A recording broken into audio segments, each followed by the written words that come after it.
Hello, അസ്സാം വലൈക്കും. ഇന്ന് നമുക്ക് നല്ല ടേസ്റ്റി ആയിട്ടുള്ള നല്ലൊരു ഫിഷ് കറി ഉണ്ടാക്കാം. റെസ്റ്റോറൻറ്റ് സ്റ്റൈലിനെല്ലാം വേണമെങ്കിൽ പറയാം. അപ്പോൾ 2 ടേബിൾ സ്പൂൺ നിറയെ വെളിച്ചെണ്ണയാണ് ഞാനിപ്പോൾ എടുത്തിട്ടുള്ളത്. വെളിച്ചെണ്ണ ചൂടാകുന്ന സമയത്ത് അതിലേക്ക് നല്ല ഫൈൻലി ചോപ്പ് ചെയ്തിട്ടുള്ള ഇഞ്ചി, വെളുത്തുള്ളി ഇത് രണ്ടും ഇട്ട് കൊടുക്കാം.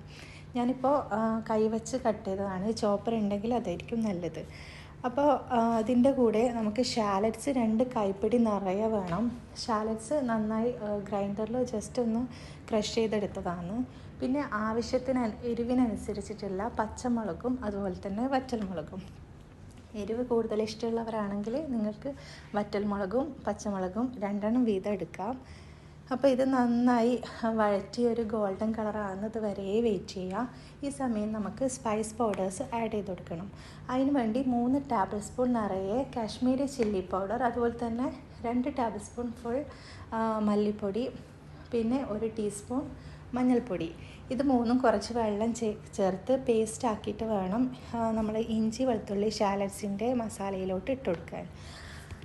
അപ്പോൾ ഡയറക്റ്റായി പൗഡേഴ്സായിട്ട് ചേർക്കുന്നതിന് പകരം ഇപ്പോൾ ഞാൻ ചെയ്യുന്നത് പോലെ നല്ല പേസ്റ്റായിട്ട് വേണം ചേർത്ത് കൊടുക്കാൻ. ഈ ഒരു സ്റ്റേജ് നിങ്ങൾ സ്കിപ്പ് ചെയ്യരുത്, എന്നാൽ മാത്രമേ ഇതിന് നല്ല ടേസ്റ്റ് ഉണ്ടാവൂ. അപ്പോൾ നമ്മൾ മസാല നന്നായി ഗോൾഡൻ കളറായ സമയത്ത് നമ്മൾ പൗഡേഴ്സിൻ്റെ പേസ്റ്റ് ഇതിലോട്ട് ചേർത്ത് കൊടുത്തിട്ടുണ്ട്. ഇനി ഈ പൗഡേഴ്സിൻ്റെ പച്ച മണം മാറുന്നത് വരെ നന്നായി വഴറ്റി കൊടുത്തതിന് ശേഷം തക്കാളി നന്നായി ക്രഷ് ചെയ്തത് ആഡ് ചെയ്ത് കൊടുക്കുക. തക്കാളി കട്ട് ചെയ്തിട്ട് കൊടുക്കാൻ പാടില്ല. മിക്സി ഗ്രൈൻഡറിൽ ജസ്റ്റ് ഒന്ന് ക്രഷ് ചെയ്തിട്ട് വേണം ആഡ് ചെയ്ത് കൊടുക്കാൻ. അപ്പോൾ നമ്മൾ തക്കാളിയുടെയും പൗഡേഴ്സിൻ്റെയും ഈ ഒരു മസാല ബേസ് ഒന്ന് നന്നായി ചൂടാക്കാം. അതിൻ്റെ പച്ചമണമെല്ലാം മാറിയ സമയത്ത് നന്നായി തിളച്ച ചൂടുവെള്ളം തന്നെ ഒഴിച്ചു കൊടുക്കണം. പിന്നെ ആവശ്യത്തിനുള്ള പുളിവെള്ളവും കൂടി ആഡ് ചെയ്ത് കൊടുക്കാം. ഞാനിപ്പോൾ ഒരു നെല്ലിക്ക വലിപ്പത്തിലുള്ള പുളിയാണ് ആഡ് ചെയ്ത് കൊടുക്കുന്നത്.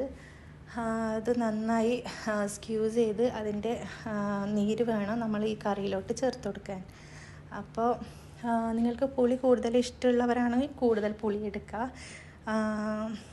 അല്ല, പുളി വേണ്ട എന്നുള്ളവരാണെങ്കിൽ ഈ പുളി ആഡ് ചെയ്യുന്ന ഒരു ഇത് സ്കിപ്പ് ചെയ്യുക. വേണമെങ്കിൽ നിങ്ങൾക്ക് തക്കാളി കുറച്ച് കൂടുതൽ ആഡ് ചെയ്യാം. ആവശ്യത്തിന് ഉള്ള ഉപ്പും കൂടി ഇട്ട് കൊടുത്ത് നന്നായി ഒന്ന് തിളക്കാൻ വെക്കുക. അതിൻ്റെ ഓയിൽ ഒന്നും കൂടെ ഒന്ന് മുകളിലേക്ക് വരുന്നത് വരെ വെയിറ്റ് ചെയ്യാം. ഈ സമയം നമുക്ക് കുറച്ച് കൂടുതൽ വെള്ളം ആഡ് ചെയ്ത് ഈ ഗ്രേവി നന്നായി തിളക്കുന്ന സമയത്ത് ആവശ്യത്തിനുള്ള ഫിഷും കൂടെ ഇട്ട് കൊടുക്കുക. എൻ്റെ അടുത്ത് വറുത്തരച്ച തേങ്ങ ഉണ്ടായതുകൊണ്ട് ഞാൻ അതും കൂടെ ചേർത്ത് കൊടുക്കുന്നുണ്ട്.